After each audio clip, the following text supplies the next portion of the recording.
vamos entender. Vocação. A palavra vocação vem do latim vocare, que é chamar. Vamos chamar.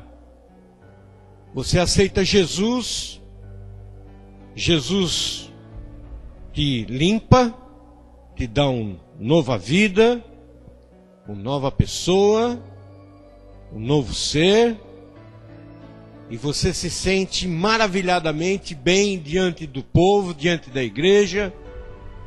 Aí ele te chama. Ou nós vamos ver que tem vários tipos de chamados, né? No sonho, Deus falando com o coração, chamando ministros, né? Profetas que falam para você, te falando qual é a sua vocação, que Deus te vocacionou, né? E assim vamos entender como é que Deus nos desperta para a nossa própria vocação. Mas precisamos entender que Deus usa aquilo que você tem. Ele não cria dentro de você uma coisa nova. Ele não pega aquilo que o pai é e transforma o filho. Ele não faz isso. Ele pega aquilo que você já tem, que é seu, está na sua essência, aquilo que você tem vocação. O que quer dizer isso? Aquilo que você tem que funciona, que na sua mão desperta rapidamente. Isso é vocacionado. Vamos falar de uma empresa. Você chega na empresa, faz a ficha para ser um escriturário. Você vai trabalhar no escritório, né? Aí, na ficha, quando você preenche, e quando você vai falar com a psicólogo, com o departamento do RH, a pessoa vai conversar com você, e conversando com você, ela vai saber que lugar ela pode te colocar. Claro, sendo aprovado e tudo. Mas ela vai saber, conversando com você, ela sabe qual é a sua vocação naquela área que você está pedindo para trabalhar. Se você é vocacionado para o RH, se você é vocacionado para vendas, se você é vocacionado para finanças, então ela vai te dirigir, conversando com você, ela vai saber qual é aquela vocação que você está dentro daquela área. E Jesus faz a mesma coisa. Ele sabe aquilo que você tem no seu coração, ele sabe aquilo que você se desponta melhor, ele sabe aquilo que você se coloca melhor, e ele vai usar isso. Ele vai aperfeiçoar e usar. Ele não vai chamar, olha, eu vou chamar fulano, e desse fulano eu vou fazer um pregador. Vou fazer um profeta. Vou fazer isso ou aquilo outro. Não. Ele vai com a sua vocação. Tem pessoas que têm um relacionamento melhor entre o povo, entre as pessoas, que ele sabe conversar, ele sabe se colocar. E Deus usa isso para o seu ministério. Então, olha, essa geração vai ser profeta. Não existe isso. Existe aquilo que quando você aceitou Jesus, a sua vocação interna e as suas orações, Deus vai falar, não, este eu vou usar como tal instrumento.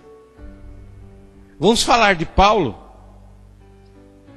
Paulo, estudado, homem de poder, precisou cair do cavalo, ficar cego, ficar 3 dias jejuando e orando.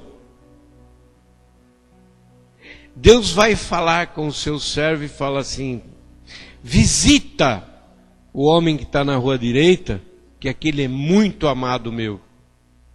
Visita aquele homem, porque ele vai ser um instrumento muito importante para mim. Paulo era inteligente. Paulo tinha um calhamaço de informações, de inteligência muito grande. E Deus usou para quê? Quantos livros Paulo escreveu? Quantas normas de vida para viver com Deus Paulo deixou para nós? Deus usou aquilo que ele tinha. Deus usou a ferramenta que ele tinha, que era o conhecimento, que eram as leis. Você pode perceber que as cartas que Paulo escreveu, as epístolas que foram feitas, elas não estão contra as leis que Deus criou,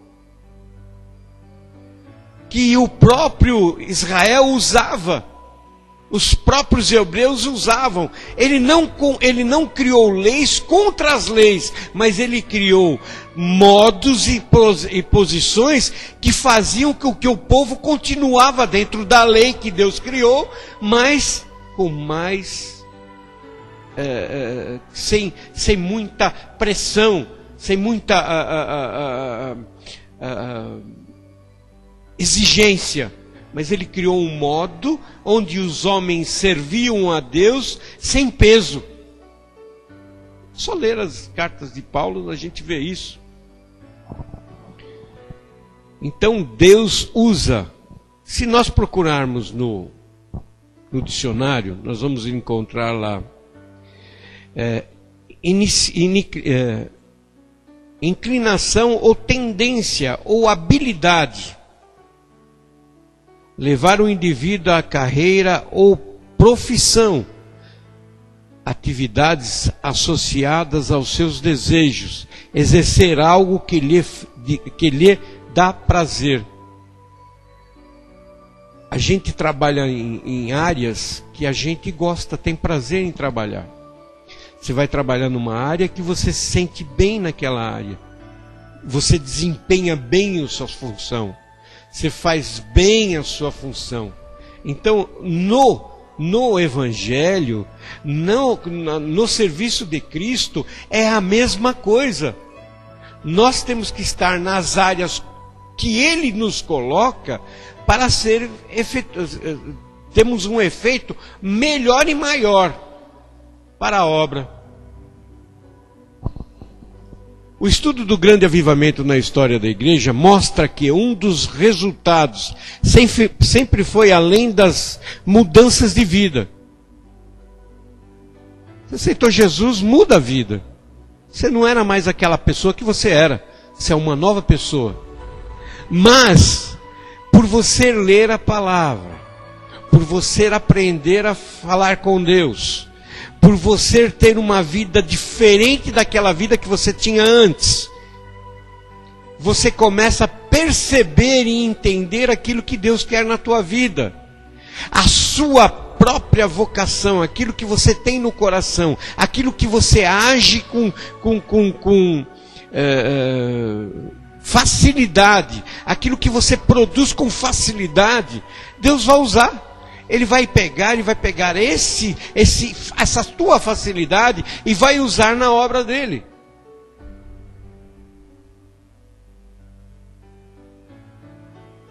Necessidade de preparar o pregador, que é vocacionado, são importantes para o reino de Deus. Nós hoje conhecemos que tem muito estudo que faz com que o cara se torne um pregador.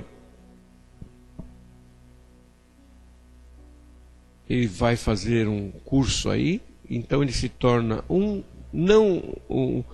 pregador de multidões. Ele se torna uma pessoa, um pregador que traz multidões. Você consegue fazer isso. Você consegue pegar um cidadão e fazer e colocar ele num curso e ele se tornar uma pessoa que era tímida, se tornar uma pessoa que fale bem, que se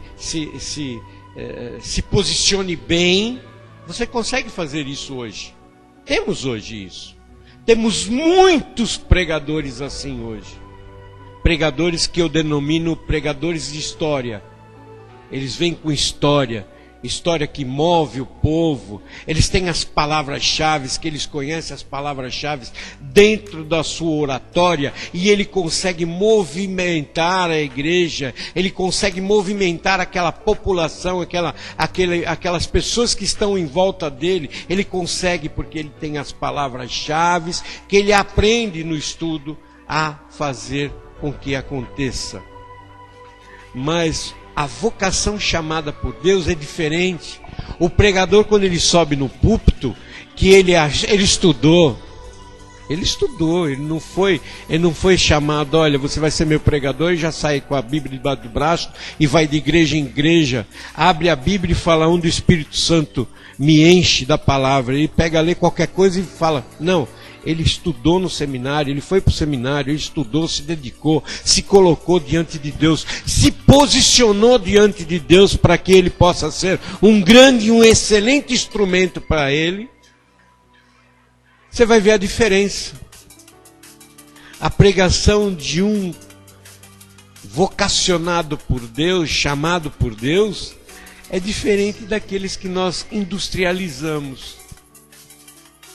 Ele é bem diferente, bem diferente. O pregador chamado por Deus faz o povo chorar. O povo chorar e saber que é necessário ter a Cristo como Salvador. E o industrializado, a preocupação dele é encher os seus bolsos. Então ele vai pregar aquilo que o povo quer ouvir, que ele sabe qual é. Ter casa, ter dinheiro, não nem ser pobre. É o que nós vivemos hoje. Nós temos hoje isso daí. Mas a vocação real com Deus é diferente. A vocação real com Deus, nós vamos ver que não tem nada de dinheiro. É vocacionado, é por amor, né? Uma das grandes bandeiras erguidas pelos reformadores protestantes no século XVI foi a necessidade do estudo da palavra, dos seus ensinos ao povo. Eu pesquisei, interessante, os muçulmanos,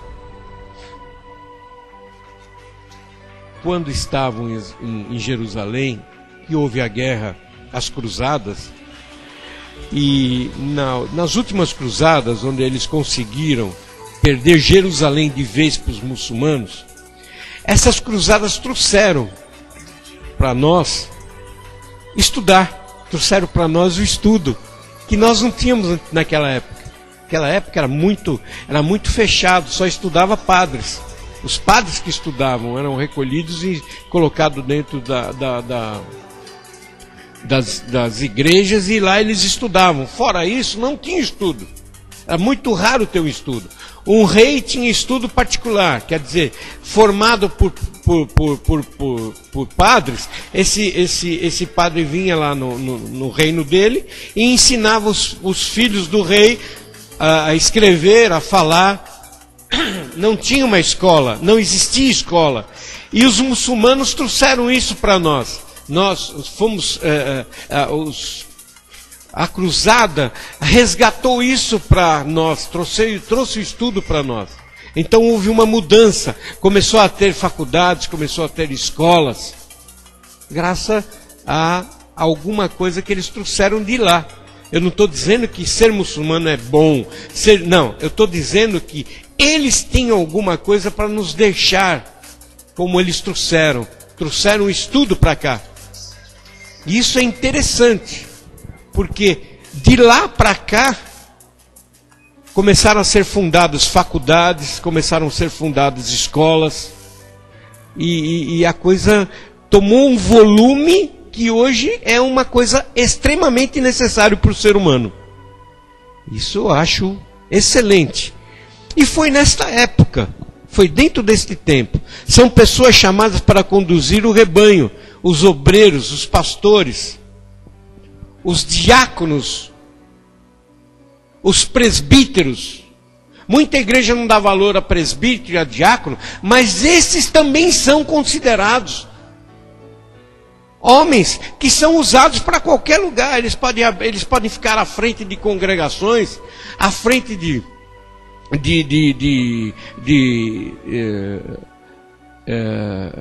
pontos de pregações, porque são vocacionados. Eles têm a vocação para isso. Porque senão não seriam eleitos na igreja, não seriam levantados do meio do povo como obreiros. Eles são responsáveis pelo ensino e pela administração da igreja. Nesta lição vamos estudar esse despertamento vocacional, o que é e como acontece. Primeiro, o ministério da igreja. A igreja é o corpo de Cristo. Todos os membros têm a responsabilidade para discipular e propagar a fé. Discipular e propagar a fé. Eu tenho obrigação, eu tenho necessidade de ser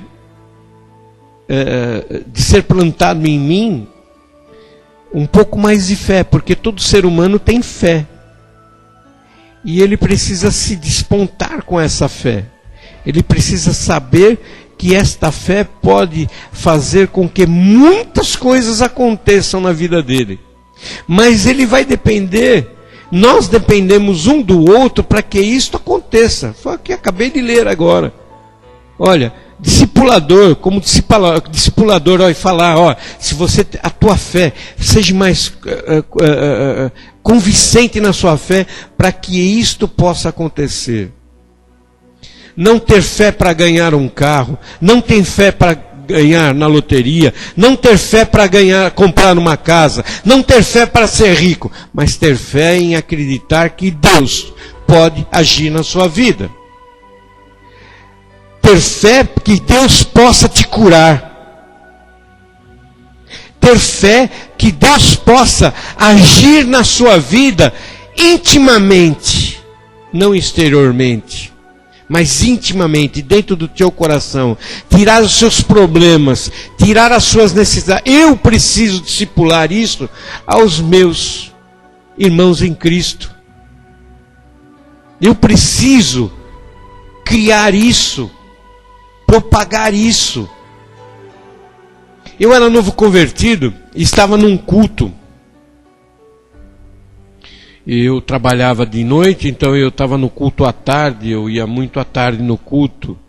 E eu vi uma moça que entrou na igreja com câncer no último estágio na garganta. Ela sentou, ouviu os cânticos, ouviu a pregação e ela vomitou o câncer. Foi curado. Instantaneamente. Isto para mim foi a coisa mais maravilhosa que Deus mostrou, que eu vi com os meus olhos. Daquele dia para cá, pode falar o que quiser. Eu sei que o Deus que eu sirvo é o Deus disto. É o Deus que faz isso. É o Deus que age assim. Como que eu posso ser ao contrário? Vou falar sobre ministério. Qual é o teu ministério? Ministério é a resposta a um chamado de Deus. Mas qual é o teu ministério? Você já viu, você já conversou com Deus para saber qual é o seu ministério? Você conversou com Deus? Você está falando com Deus para saber qual é o seu ministério? O que Deus te chamou? Para que você... Perdão. Para que você está aqui? O que é que você está dentro da igreja? Para que você está na igreja? O que é que você vai fazer na igreja? Não podemos esquecer que chão é igreja. Cadeira é igreja. Vassoura é igreja. Mas chão não se limpa sozinho. Banco não se limpa sozinho. Vassoura não anda sozinha. Qual é o teu ministério? Não, o meu ministério é ser pastor. Meu ministério é ser pastor. Meu ministério é ser um cacique. Eu não posso ser índio. Mas qual é o teu ministério? Tenha a certeza de que foi chamado pelo Deus eterno e que esta é a influência por algumas razões pessoais, nem por conselhos de pai. Filho, eu quero que você seja um pastor. Não. Isso não tem influência. Para Deus não tem influência. Para você pode até ter, porque foi teu pai que te falou, mas não tem influência. Para Deus não tem. Então nós encontramos muitas pessoas aí que abandonam a fé porque não é vocacionado para aquilo que ele colocou no coração. Aí ele começa a entrar em parafuso, ele começa a achar que ele não tem isso, que ele não tem aquilo, que ele não é aquilo, que ele não é aquilo outro, mas ele não parou para ver isso. O que é que realmente o Deus eterno, o Deus todo-poderoso, te chamou e qual é o seu ministério? Você fica 50 anos dentro da igreja e não sabe qual é o seu ministério. Mas também nunca orou e nunca perguntou para Deus. E Deus está esperando, de braço cruzado, a tua atitude, o teu movimento. Porque nós falamos assim, Deus não é uma pessoa violenta, que arromba a porta para entrar na sua casa. Deus bate. E se você abrir a porta, Ele vai entrar, ceiar com você e viver com você. Então Ele está esperando você tomar uma posição. Qual a posição que você tem que tomar? Né?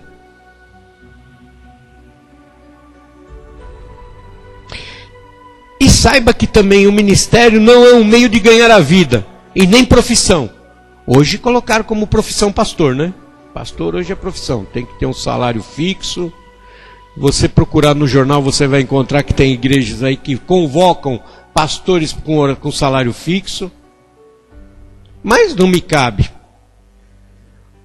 O ministério não pode ser posto numa lista de opções. Não dando certo esta ou aquela, então escolho ao seminário e também ao ministério. Quer dizer, se não der certo para mim trabalhar em tal lugar ou tal lugar, eu vou ser pastor. E pastor, para ser pastor tem que ser muito mais que isso. Para ser pastor tem que ser muito mais que isso. Jesus descreve o vocacionar pessoas. De Deus tem propósitos específicos na sua vida. Jesus escreve em Lucas 4, de 18 a 19, seu propósito ministerial. Lucas 4, de 18 e 19. Eu não separei, eu separei eu peguei uma Bíblia mais antiga e separei todos os textos para ler. Mas aí eu lembrei que a Bíblia que a gente usa aqui, aquela que eu ia trazer é diferente da que a gente usa aqui. As palavras são um pouco mais arcaicas, então dá uma diferença enorme de leitura e fica confuso.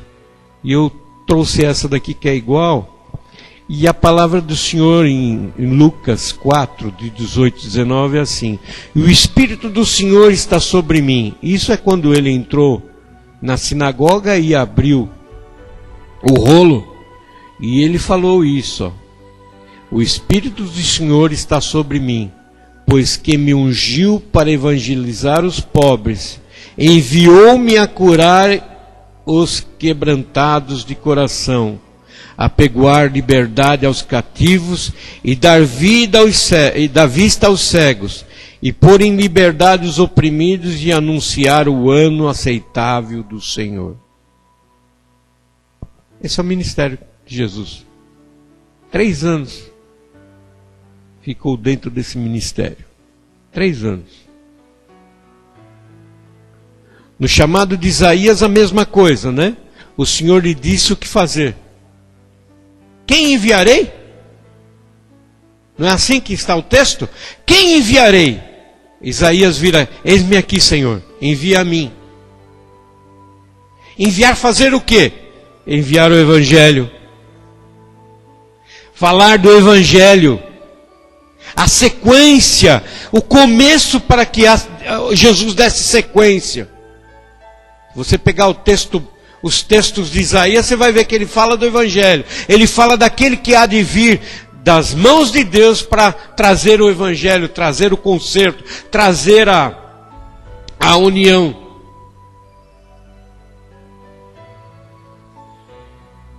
Paulo converte-se ao Senhor e tinha um propósito definido para o seu ministério: levar o nome e entregar aos gentios. Atos 9:15. Atos 9:15. Outro texto ótimo para a gente ler. Disse-lhe, porém, o Senhor: vai, porque este é para mim um vaso escolhido. No comecinho na nossa aula eu falei isso. É um vaso escolhido para levar o meu nome diante dos gentios, dos reis e dos filhos de Israel. Eu fico encantado quando eu começo a ler a Bíblia. Eu vejo que Deus chama alguém.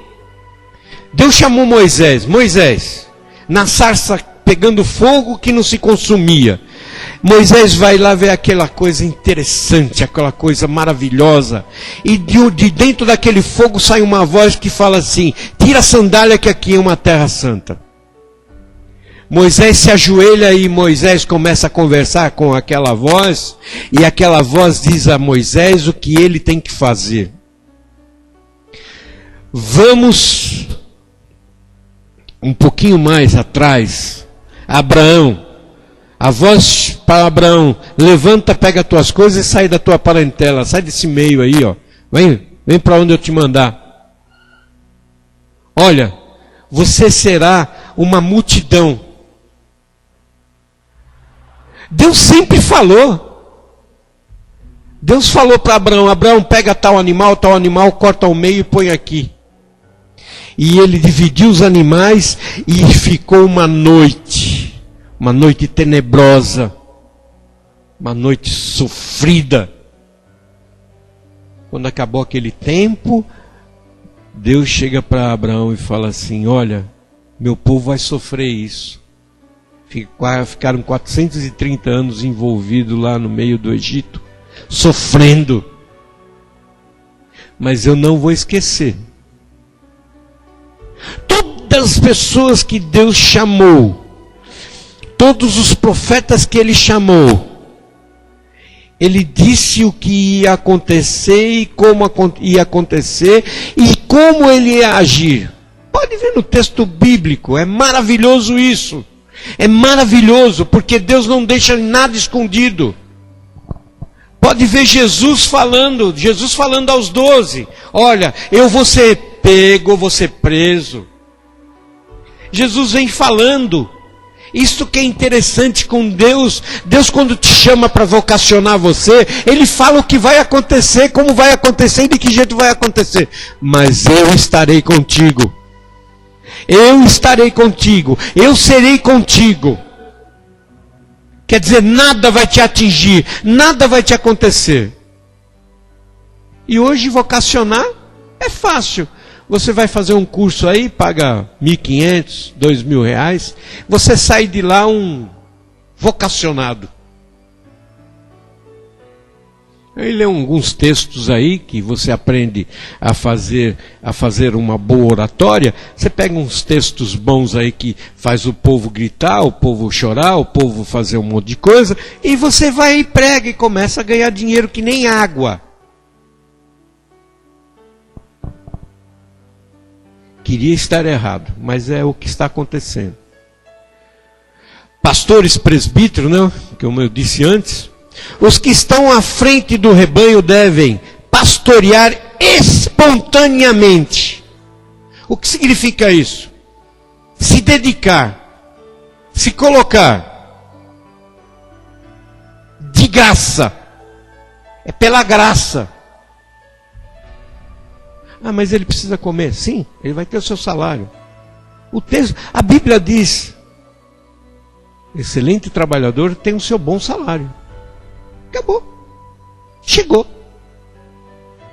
Se você trabalhar bem, você vai ter um bom salário. Se você trabalhar mal, você vai ter o seu salário. Aquilo que você faz, aquilo que você produz, você recebe. Se você tem uma terra e você não plantar, você não vai colher nunca. É a mesma natureza. Não tendo como motivação o dinheiro. É a revista, está na revista. Eu não inventei nada, está na revista. Olha. Motivação pelo dinheiro. Quer dizer, eu vou pregar porque eu vou ganhar bem. Hoje é assim. Mas aqui, o texto, a palavra, não diz isso. Nós acabamos de ler coisas aí, né? E eu não vi aqui, quando eu li em Atos 9, eu não vi aqui que Deus, quando chamou, falou: é um vaso escolhido para levar o meu nome diante dos gentios, dos reis e dos filhos de Israel. Ele não disse aqui: olha, Paulo, você vai ter um carro. Olha, Paulo, você vai ter uma casa em cada cidade que você vai. Eu vou te dar uma casa em cada cidade. Eu vou te dar um carro em cada cidade. Eu vou te dar empregados em cada cidade que você vai lá pregar o evangelho. Não. Falou: você vai apanhar, você vai ser apedrejado, você vai ser preso. E olha, no fim de tudo você vai ser decapitado. Eu conheci um advogado antigo, velhão, ele já deve ter morrido. Ele falou que ele estava no tribunal, ele estava defendendo uma pessoa. Também não me disse se essa pessoa era culpada ou não. Ele só me disse que ele estava defendendo essa pessoa. E no meio da oratória dele, ele conversando, ele andando para lá e para cá, né? Que é o normal da gente, a gente fica impaciente, quer que a coisa vá rápido, então se mexe muito, fala muito. Eu ainda mais que sou filho de italiano, tenho que fazer gesto. Se me jogar no mar e botar um cara conversando comigo, eu não morro afogado nunca, né? Porque eu me mexo muito. E ele andando para lá e para cá e falando para o tribunal e para as pessoas que estavam lá, que iam julgar, né? E ele falando, no meio da sua fala, deu um branco. Deu um branco na cabeça dele, e ele foi em direção à janela. Chegou na janela, ele olhou e viu um número. E os postes da Eletropaulo têm um número, né? Ele viu aquele número do posto da Eletropaulo e deu um estalo na cabeça dele. Ele falou aquele número e falou mais algumas coisas que não tinha nada a ver com aquilo que ele estava falando, porque deu um branco. Então ele precisava que ele aprendeu que qualquer coisa que ele pegue e se focaliza, ele traz aquilo que ele tem em mente, que é aquilo que ele estudou, aquilo que ele tinha que falar. Então ele pôs aquele número do poste da Eletropaulo no meio da conversa, e naquele meio ele lembrou o que ele tinha que falar. Recurso de memória. Vocês já perceberam alguns pregadores de nome, não vou citar nomes aqui, mas de nome, conhecidíssimos no meio evangélico, no meio do povo aí, no meio do povão conhecido? Ele está pregando, do nada ele fala uma coisa que não tem nada a ver com nada. É esse recurso. É isso que eles aprendem lá. Então ele falou que muitos no palco, muitos olharam para ele e ficaram de boca aberta. O que tinha a ver o assunto com o negócio do número do Eletropaulo? Não tinha nada a ver, mas ele trouxe para poder fazer lembrança àquilo que ele estava falando.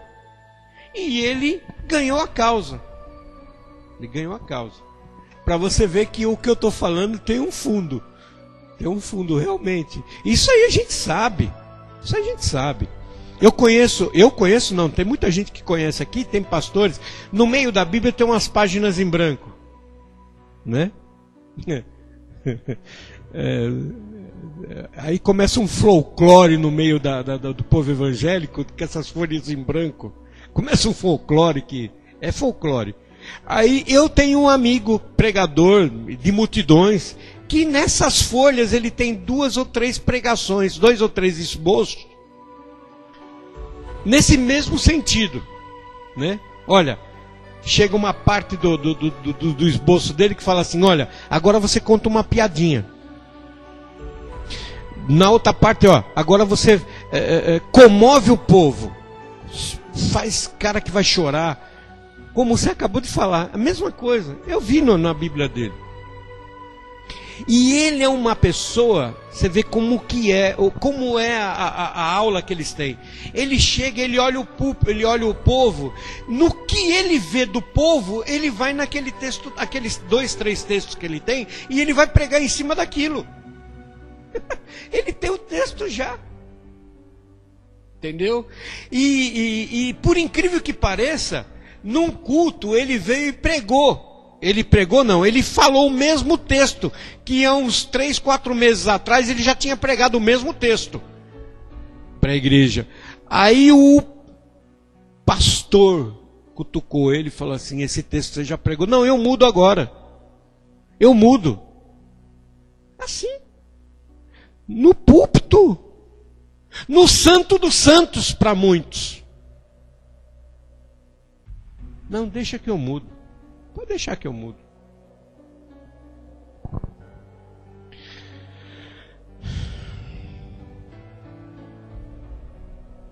É difícil. A autêntica motivação para o ministério sagrado deve ser o amor por aqueles que, escravizados pelo pecado e pelo diabo. Esse é. O pregador, o presbítero, pastor, o diácono que está à frente do trabalho, ele tem que ter isso na cabeça. Ele está à frente do trabalho é para livrar as almas que estão agarradas pelo diabo, as almas que estão em pecado. É isso que ele tem que enxergar.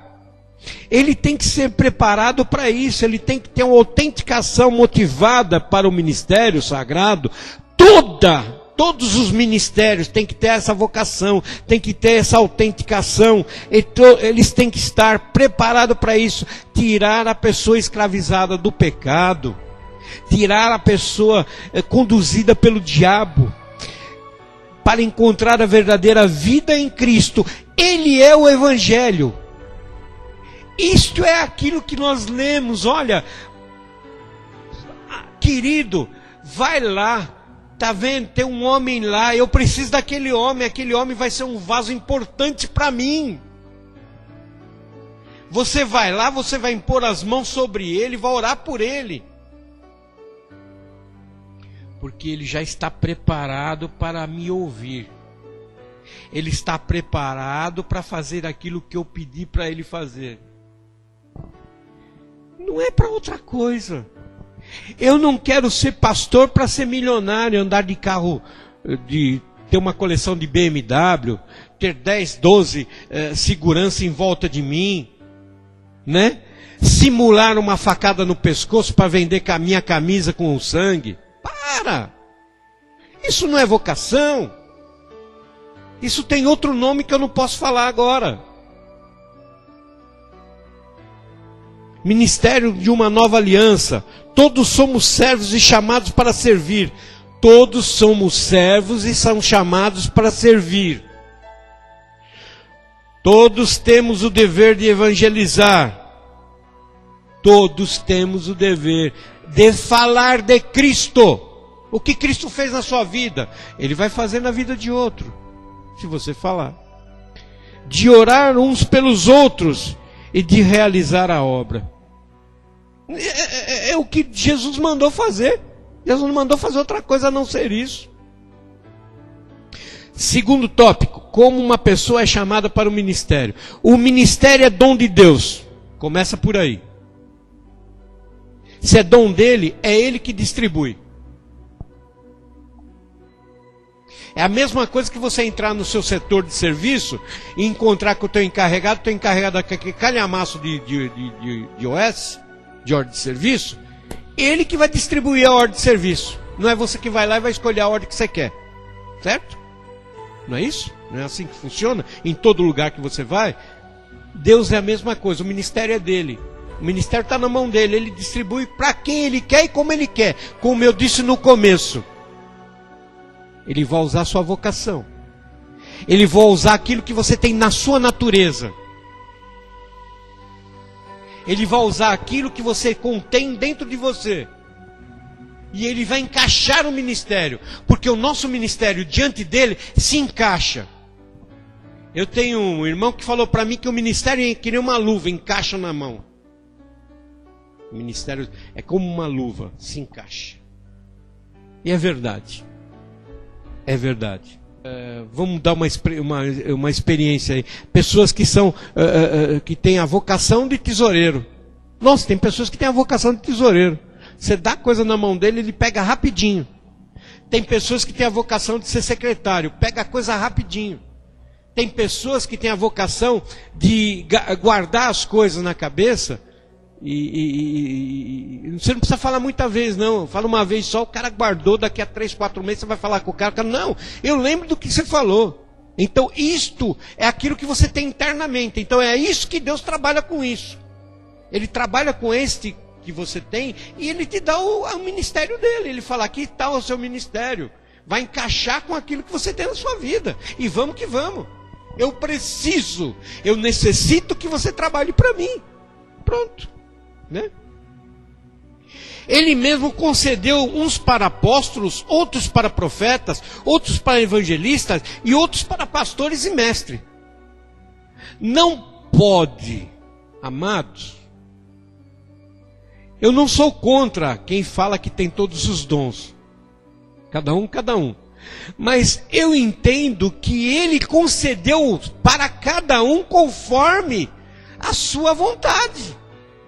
Não conforme o meu desejo, mas conforme a sua vontade. Eu nunca vou ser pastor porque eu não tenho tempo para ser pastor. Eu nunca vou ser evangelista porque eu não tenho tempo para ser evangelista. A minha profissão não permite que eu seja evangelista ou pastor, porque eu não tenho um horário fixo de trabalho, eu não tenho, eu não tenho tempo. Então, como que eu posso ser um pastor? Como que eu posso estar em 2 lugares ao mesmo tempo? Não tem como. Então, Deus sabe disso. Deus coloca no seu ministério aquilo que Ele sabe que vai... Perdão. Deus coloca você no ministério que Ele sabe que você vai dar conta. Que você vai agir, mesmo não estando presente, mas você vai agir, você vai dar conta, você vai deixar tudo funcionando. É isso que Deus faz. É isso que o povo tem que entender. Que não existe só um ministério, só existe pastor na igreja. Você imaginou você entrar numa igreja de 400 membros e 400 membros ser pastor? E a ovelha? Fica onde? Entendeu? O chamado por Deus. Ninguém se torna pastor por vontade própria. Já começa por aí. Ou da família. Ou vontade do rebanho. O ministério provém do Senhor. E diante dele que os pastores são responsáveis pelo rebanho que lhe foi confiado. Amados, se você soubesse a responsabilidade que tem um pastor, ninguém queria ser pastor. Porque Deus um dia vai chamar aquele que Ele pôs como pastor e vai cobrar das ovelhas. Eu confiei na tua mão as ovelhas e você não deu conta.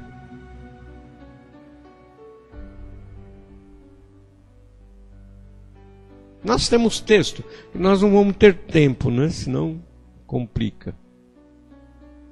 Mas os irmãos podem procurar lá Hebreus 13, 17 e Jeremias 23, 2.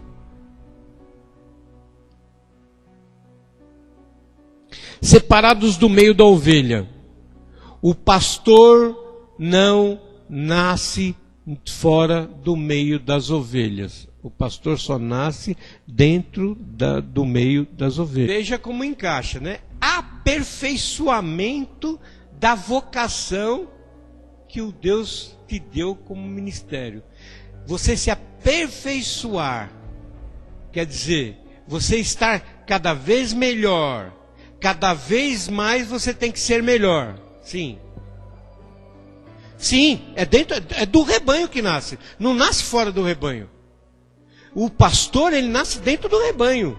Ele não sai fora. Ele não é de fora. Ele não é contratado.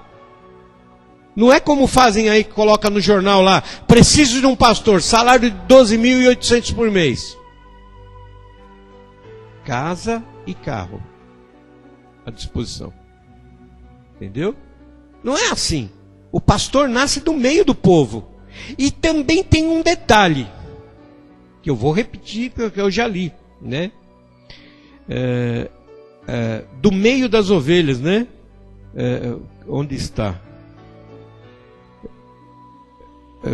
Cristo separou algumas pessoas a fim de usá-las no pastorado. Serão usados para equipar todos os membros para o serviço de Cristo, chamados e exigidos em uma resposta voluntária e firme, como foi de Isaías. Quer dizer, quando ele te chama, é sim, sim, não, não, e fim, acabou. Quer, não quer, ele não vai te obrigar. Ele não vai te obrigar. Mas eu tinha lido aqui, antes, que a vocação... Ah, está aqui. Não. Que a vocação que ele põe não é porque a família quer. Ah, está aqui. Ninguém se torna pastor por vontade própria. Não tem. Não tem como. Ou pela família. Olha, você tem que ser pastor, viu? Também não. Ou vontade do rebanho. Ele anda no meio do povo e o povo fala, não, você tem que ser pastor, você tem que ser pastor. Também não funciona. Pode dar certo 1 mês, 2 meses, 3 anos, 4 anos, mas não vai para frente. Que a gente sabe que não vai para frente. Porque começa a apertar. O ministério de pastor começa a apertar. O cara tem que sentir no coração. Por quê? Porque ele vai escutar problemas das ovelhas. Ele não pode perder as ovelhas por coisas simples. Ele não pode ser um cara duro, mas também não pode ser um cara mole. Ele não pode ser bravo, mas também não pode ser devagar, quase parando. Você entendeu? É complicado. E a maioria dos pastores hoje só quer saber de ganhar dinheiro. Tem um contador de história aí que cobra 2.000 a 4.000 por igreja. É contador de história. É aquele cara do esboço. Agora chora, agora ri, agora conta piada, agora grita. É contador de história. Esses são contadores de história. Texto bíblico, se você sentar com o cara não sabe nada da Bíblia. Nada. Mas ele sabe das histórias. Ele leu o livro de não sei de quem, que viu lá não sei quem, que não sei o quê, porque não sei o que lá. Agora, aquilo que nós acabamos de falar, a vocação. Jesus te vocacionou a pastor. Você se torna pastor. E dentro desse seu pastorado, você vai se aperfeiçoando. Se aperfeiçoar e se aperfeiçoando. Aperfeiçoando. Porque foi o que Paulo fez. Paulo aceitou, Paulo foi, Paulo fez, Paulo escreveu, mas nunca ficou sem se aperfeiçoar. Ele foi 14 anos separado para se aperfeiçoar. E ele ficou os outros 15 ou 16 ou 20 anos que ele ficou escrevendo cartas, visitando igrejas, se aperfeiçoando, se melhorando, se colocando diante de Deus como um bom instrumento, como uma boa ferramenta, para quando Deus necessitar, saber que vai cortar, saber que vai ser usado e não vai falhar. Mas hoje, difícil encontrar isso. Muito difícil. Terceiro, como são vocacionados os ministros? Os ministros. Como são vocacionados? Pela voz interna do Espírito Santo no coração das pessoas, dando-lhe convicção e um chamado interno.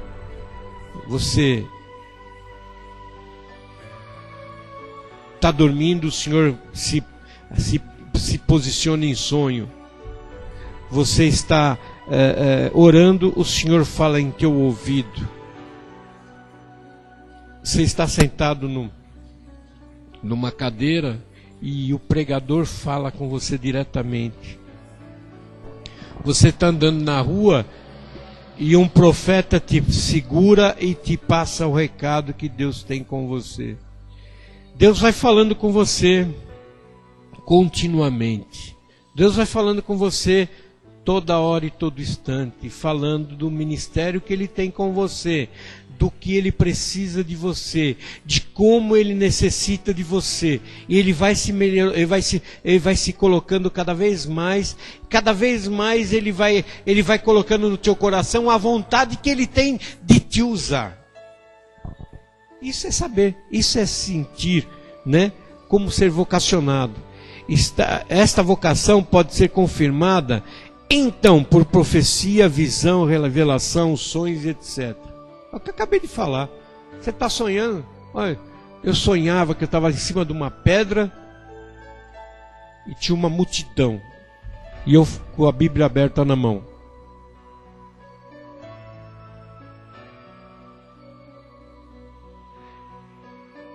Daqui a 2, 3 dias, estou sentado no púlpito, sentado na cadeira, e no púlpito o pregador fala: eis meu servo, que eu preciso de você.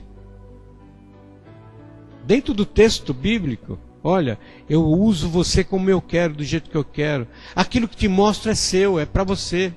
É isso que Deus faz.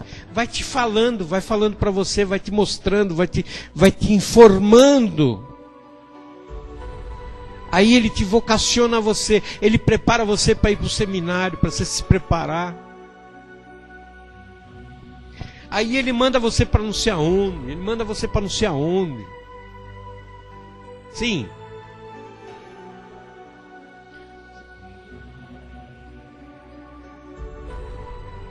Sim. Eles descobriram que aqui é uma fonte. Aqui é uma fonte sem fim. Eles descobriram isso.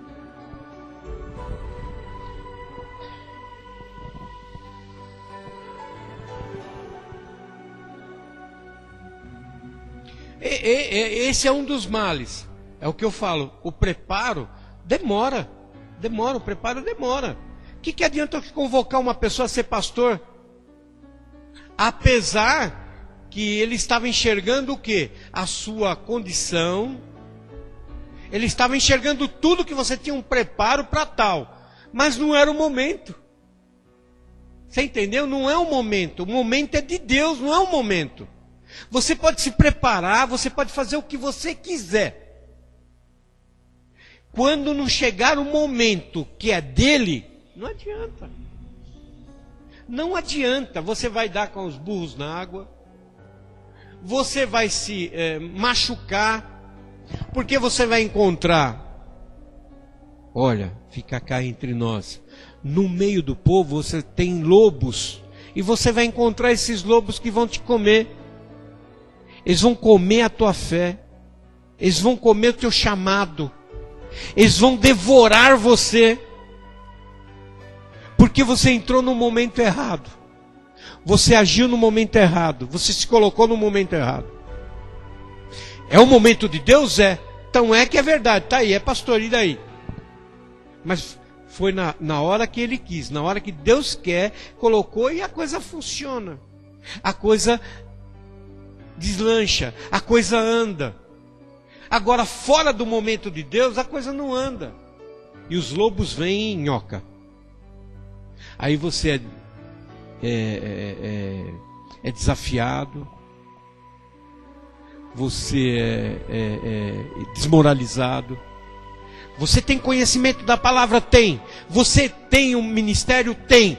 Mas está fora do tempo, você como fala?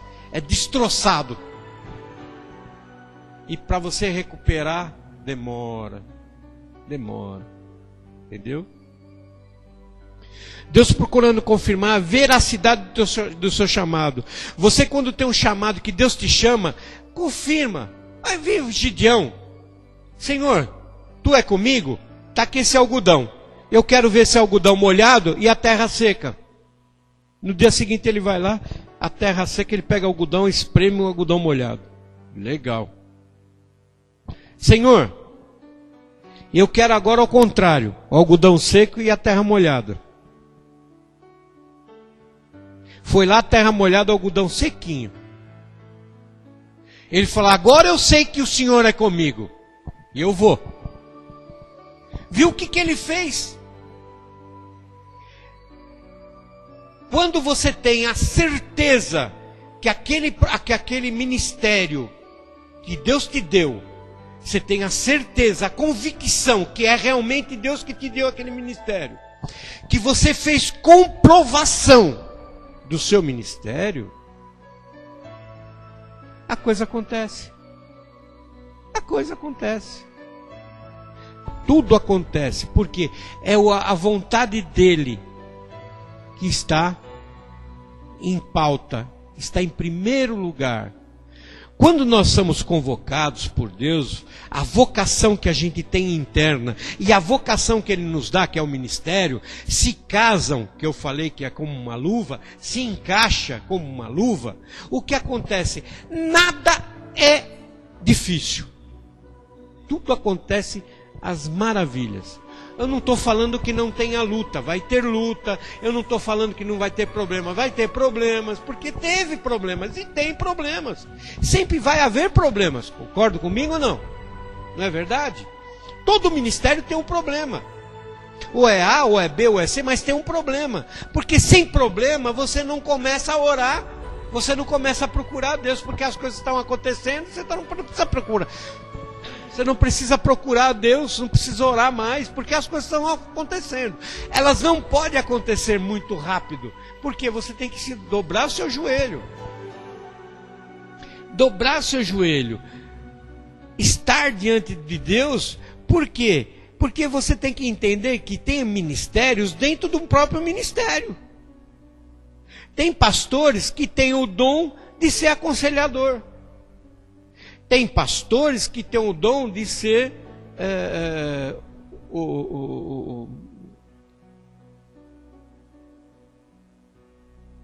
de te lançar, né?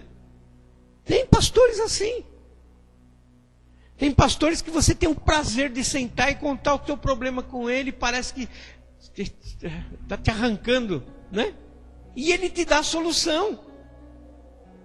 Tem pastores que você vai falar sobre algum assunto e ele tem a palavra certa para te dar.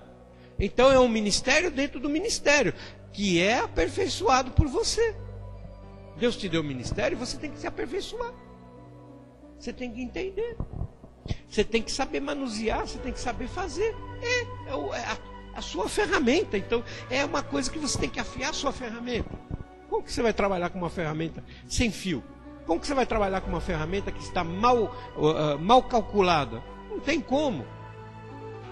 Esse é o ministério, né? O reconhecimento do chamado pela igreja é um chamado extenso. Isto acontece depois de um tempo em que o crente trabalha esforçadamente, sabe, entre os irmãos. A igreja nota a qualidade, a qualificação espiritual e, acima de tudo, os frutos que demonstram ser chamados para a obra. Os frutos. Meus irmãos, fruto não é vida. Fruto não é pessoas que são conquistadas pelo Evangelho. Frutos é aquilo que você produz, é seu. É aquilo que você produz. É a tua produção.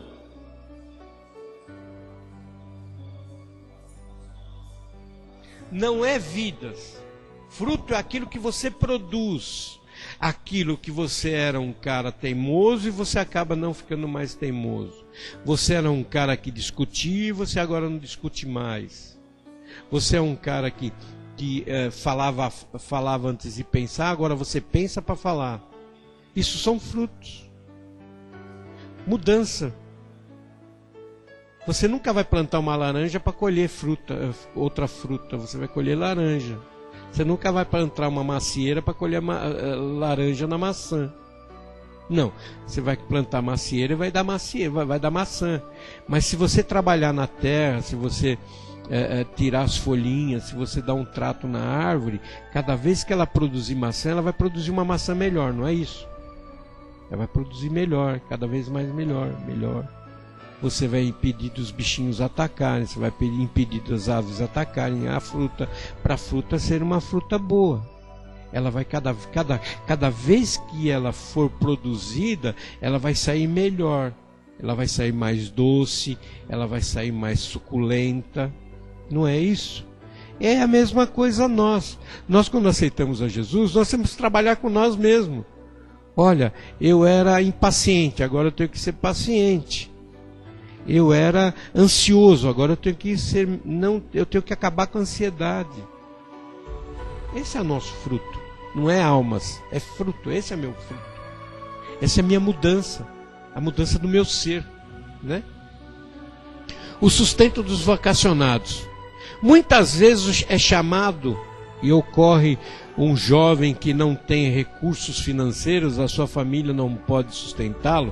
A igreja entende que há realmente uma vocação. Deve promover os meios para que as pessoas sejam encaminhadas ao seminário. Fizemos muito disso. Lembra? A gente pegava muitas pessoas que tinham chamado e mandava para o seminário e bancava eles lá no seminário. Sustentava eles no seminário com livros, com prestações, com alguma coisa que precisava. Por quê? Porque a gente sabia que ele tinha a vocação. E hoje a gente sabe qual é o retorno que ele deu para a igreja. Ele é um excelente pastor. São excelentes pastores. Nós temos vários aí, né? Eu não vou citar nomes porque eu vou acabar esquecendo alguns, mas existem muitos aí, né? As pessoas passam a novos líderes, precisam de ser treinados e preparados para a obra que tenha continuidade. Jesus procurou cercar dos companheiros. É o que Jesus fazia. Jesus pegou 12 e ensinou os 12 como deviam de agir. Toda vez que Pedro saía fora da linha, o que Jesus fazia? Pedro.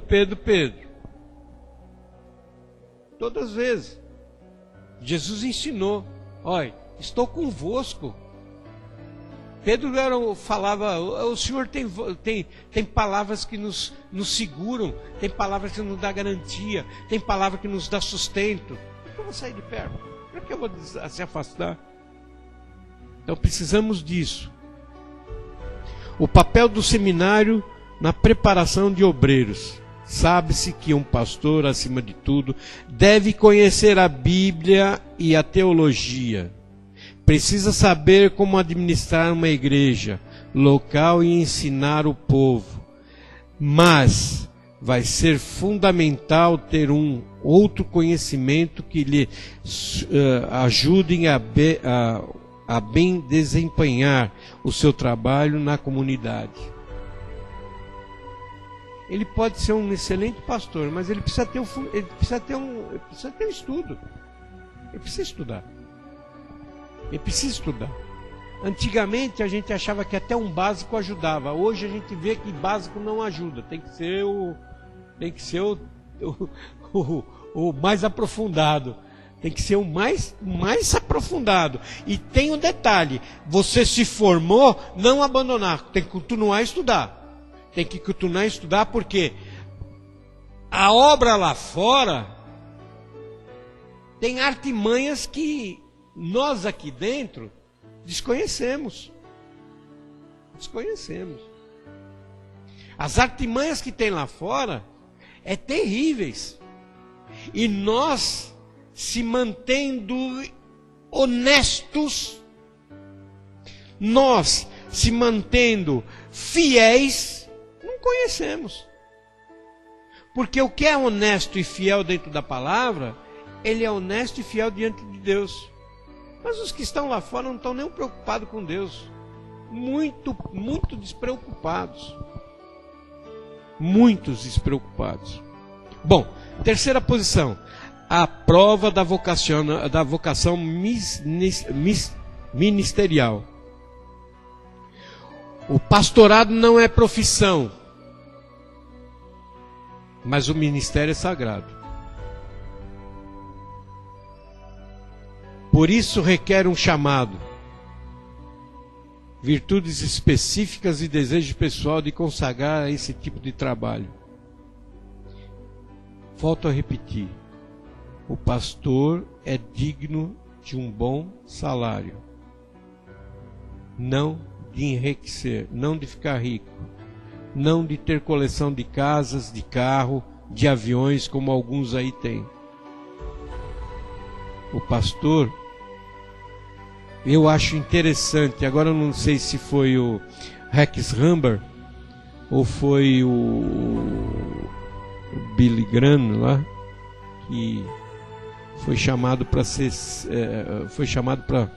para concorrer ao Senado dos Estados Unidos, e ele virou e falou assim: não, eu sou maior que isso, eu tenho uma vocação maior que essa, eu não quero ser senador dos Estados Unidos, eu sou ministro de Deus. Eu sou ministro de Deus. É maior do que ser senador. É maior do que ser presidente. É maior do que ser rei.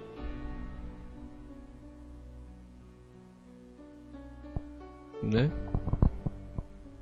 E tem gente que larga o pastorado para ser deputado, para ser senador, para ser presidente. Né? O pastorado não é profissão. Virtudes específicas e desejo pessoal de consagrar esse tipo de trabalho. O Senhor que providencia obreiros cheios do seu espírito. Aqueles que são chamados para o ministério pastoral devem demonstrar a sua vocação ministerial. Ele deve demonstrar. Ele deve mostrar pela sua coragem, pelo senso de responsabilidade, pelo amor e paciência, pela competência no serviço, pela alegria no trabalho e desprendimento, pelo senso de organização, pela humildade, pelo uso de autoridade divina. Você vê que é dosado? É dosado. É uma coisa dosada. Quando a formação do seu ministério, a igreja deve rogar ao Senhor que vocacione obreiros, encaminhar os vocacionados aos seminários, sustentá-los financeiramente, prover sustento digno ao pastor. Vamos parar aqui. Prover sustento digno. O que é digno? O que é digno? Ele ter seus filhos na escola, ele andar bem vestido, a mulher andar bem vestida, seus filhos bem vestidos, todos bem alimentados. Isso é ser digno, né? Porque se a gente for parar para pensar que um pastor, um bom pastor, ele não tem cifras. Não existe cifras para que você dê a ele. Não existe cifras. Se você der 10 mil é pouco. Se você der 20 mil é pouco. Não é verdade? Se o pastor for um bom pastor, é pouco. Você começa a pensar que é pouco. Ele precisa ser bem tratado, ele precisa ser bem... Mas em compensação ele tem que devolver. Ele tem que devolver. Olha, pela alegria no trabalho e despendimento. Ele tem que devolver. 1 Pedro 5,2. Ele tem que devolver isso. Se você dá um bom sustento ao pastor, como está aqui, prover sustento, que é a obrigação da igreja, prover sustento digno ao pastor, 1 Coríntios 9, de 7 a 14, ele, por sua vez, tem que trabalhar com alegria, trabalhar, fazer a sua obrigação, sabe? Estar presente. Eu particularmente, eu acho que o pastor tinha que trabalhar. Particularmente, eu acho que ele tinha que trabalhar. Eu acho que ele não devia de ficar integralmente na igreja. Ele tem que trabalhar. Ele tem que sentir que do suor do braço dele vem alimentação. Ele tem que sentir isso. Eu particularmente penso isso. Ele tem que sentir do suor, sabe? Mas aí eu caio no meu pecado, né? Pela alegria de um trabalho e do desprendimento. Quer dizer, eu vou cair no meu pecado. O cara está cansado, ele não vai estar disposto a fazer isso, a fazer aquilo. Então, se ele é integral, ele tem que ser vocacional, ele tem que se colocar integralmente realmente.